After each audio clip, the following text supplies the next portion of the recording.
Good morning, everybody. James Murphy, tell me something great. Hey, as you can tell, it's nice and early today, and I know it's been a while since I put some content out, but let's do a quick race update. It's been a while. It's been a pretty great, it was a great weekend. I put in over 23 miles Saturday, Sunday, but overall I've completed 444 miles out of the total 634. Which leaves me at 69.9% done, and my estimated completion date is August 11th. I have until the 31st, but I'm well ahead of schedule now. So I want to talk, the reason why it's been a little bit since I put out some marketing material is last week was a crazy week.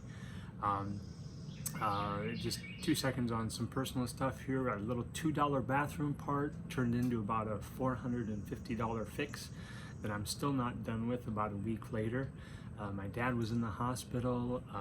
One night I think I was working so long I had to go out at about 9:30 to get my miles in before midnight, and had some other emotional things happen with family matters and some things like that. So the bottom line is that, you know, life happens, obstacles happen, and no matter what, remember what I told you when I hit the 50% mark? I was like, there's going to be some big moment where you're tested again. Well, last week was a big test for me personally, with a lot of stuff going on. I had my roof re-shingled, and so there was noise and thumping for 2 days. It's just been crazy around our house. So bottom line is this: the tip I want to share today is, in any goal that you're pursuing, there's always going to be something that happens and that comes up that you could quote unquote call a failure, that you could call a setback, an obstacle.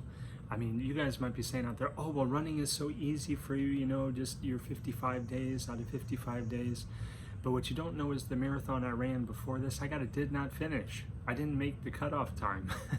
And so I could have done it. I would have been like 15 minutes over the time. But the bottom line is we all have setbacks in life. And that was my 26th marathon. So it doesn't matter what happens to us along the way. And I'm going to go so far as to say that it doesn't even matter the emotional response that we have to it.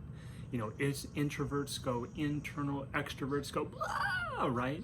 Whatever that is. So you have an obstacle, you have a failure. That leads to an emotional response, right? A reaction. And that doesn't even matter. But what does matter is how you choose to respond after those two things happen. That makes all the difference in the world.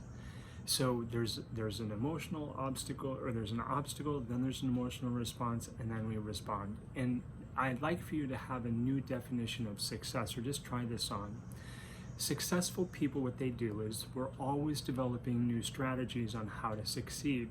And so the amount of time that it takes when you have that obstacle or that failure, and then you have your emotional response, and then you choose to respond, there's a certain time that equals up to. Or maybe it's just, I like to say, you have that moment of awareness of, oh, I'm in this pattern again. Success comes from not experiencing that three-part pattern, but always starting to just kind of build your strategy a little bit better, so you cut down the time that it takes for you to consistently work through that issue and get back closer until it becomes a solid habit. So as soon as you have that obstacle or that emotional response to it, you automatically kick in with the solution, and there's no time gap there. So think about that this week. Don't worry about the emotional response, reasonably so, in the workplace or wherever.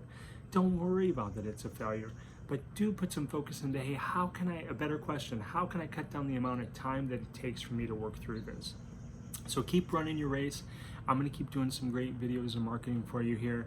Hope you continue to have an outstanding day, and we'll talk to you soon.